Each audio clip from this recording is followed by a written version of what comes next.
பல்வேறு குற்ற வழக்குகளில் விசாரணைக்கு ஆஜராகாமல் டிமிக்கி கொடுத்து வந்த பிரபல ரவுடி ஆல்வின் போலீசாரின் தனி கவனிப்புக்கு பின் நடக்கக்கூட முடியாமல் படுத்து கிடக்கும் பரிதாப காட்சிகள் தான் இவை. கன்னியாகுமரி மாவட்டம் நாகர்கோவில் அடுத்த வடசேரி பகுதியைச் சேர்ந்தவன் ஆல்வின். இவன் மீது தமிழகம் முழுவதும் பல்வேறு மாவட்டங்களில் 3 கொலை, 4 கொலை முயற்சி, ஆள்கடத்தல் என 15 வழக்குகள் நிலுவையில் உள்ளன. அதோடு போலீசில் சிக்காமல் இருப்பதற்காக பல இடங்களுக்கு தப்பிச் சென்று தலைமறைவாக இருக்கும் ஆல்வின் அங்கேயும் சிலரிடம் பணத்தை வாங்கிக் கொண்டு குற்றச் செயலில் ஈடுபட்டு வந்ததாக தெரிகிறது. இந்நிலையில் கடந்த ஆண்டு கோவை ஆவாரம்பாளையத்தில் நிகழ்ந்த ரவுடி சத்தியபாண்டி கொலை வழக்கில் முக்கிய குற்றவாளியாக சேர்க்கப்பட்ட ஆல்வின் போலீசார் கைது செய்வதற்கு முன்பே அரக்கோணம் நீதிமன்றத்தில் சரணடைந்தான். இதையடுத்து அவனை போலீசார் கோவை மத்திய சிறையில் அடைத்தனர். இந்த வழக்கின் விசாரணை கோவை 3வது குற்றவியல் நீதிமன்றத்தில் நடைபெற்று வரும் நிலையில் கடந்த 4 மாதங்களுக்கு முன்பு ஆல்வினுக்கு நிபந்தனை ஜாமீன் வழங்கப்பட்டது. ஆனால் ஜாமீனில் வெளியே வந்த ஆல்வின் அதன் பின் நீதிமன்ற விசாரணைக்கு ஆஜராகாமல் போலீசிற்கு தண்ணி காட்டி வந்ததாக கூறப்படுகிறது. பல முறை சம்மன் அனுப்பியும் ஆஜராகாததால் அவனுக்கு பிணையில் வெளியே வர முடியாத பிடி வாரண்ட் பிறப்பித்து நீதிமன்றம் உத்தரவிட்டது.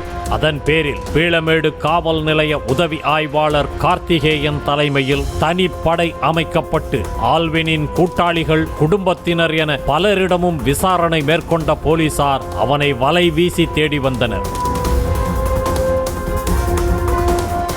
இந்நிலையில்தான் கோவை கொடிசியா மைதானத்தை சுற்றியுள்ள பகுதியில் ஆல்வின் பதுங்கியிருப்பதாக தனிப்படை போலீசுக்கு ரகசிய தகவல் கிடைத்தது.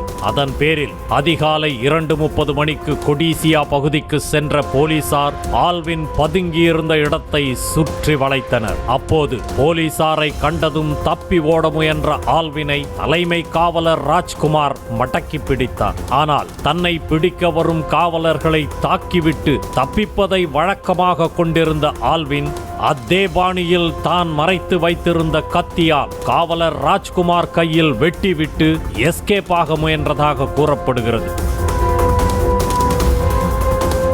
இதனால் வேறு வழியின்றி உதவி ஆய்வாளர் கார்த்திகேயன் தனது கைத்துப்பாக்கியால் ஆல்வினை நோக்கி 2 முறை சுட்டார். இதில் ஆல்வினின் 2 கால் முட்டிகளிலும் குண்டுகள் பாய்ந்ததில் அவன் அங்கேயே சுருண்டு விழுந்தான்.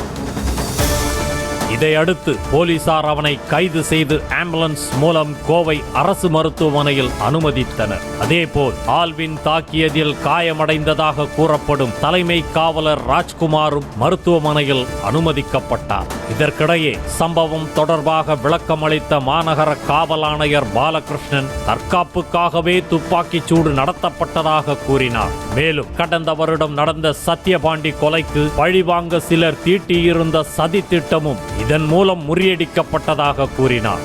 போன வருஷம் நடந்த அந்த கொலைக்கு பழிவாங்குற நோக்கத்தோடு எதிர்தரப்பினர் செயல்பட்டு வரக்கூடிய தகவலும் நமக்கு தெரிந்ததால் அதையும் கண்காணித்து வந்திருக்கின்றோம்.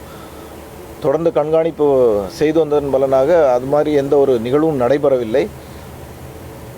இருந்தாலும் சமீப காலத்தில் ஒரு சில தகவல்கள் இந்த நபர் தலைமறைவானதை ஒட்டி அவர் திரும்பவும் திட்டம் தீட்டிக் கொண்டிருக்கிறார் என்ற ஒரு தகவலும் கிடைத்ததன் அடிப்படையில் தான் நம்முடைய சர்வேலன்ஸ் அவரை கண்காணிப்பு அதிகமாக செய்து வந்தோம். கடந்த புதன்கிழமை சென்னையில் பிரபல ரவுடி காக்காத்தோப்பு பாலாஜி என்கவுண்டர் செய்யப்பட்ட நிலையில் அடுத்த 2 நாட்களில் கோவையில் ரவுடியை போலீசார் சுட்டு பிடித்தது ரவுடிகளிடையே பீதியை ஏற்படுத்தி உள்ளது. செய்திகளை உடனுக்குடனும் துல்லியமாகவும் தெரிந்து கொள்ள சப்ஸ்கிரைப் பண்ணுங்க.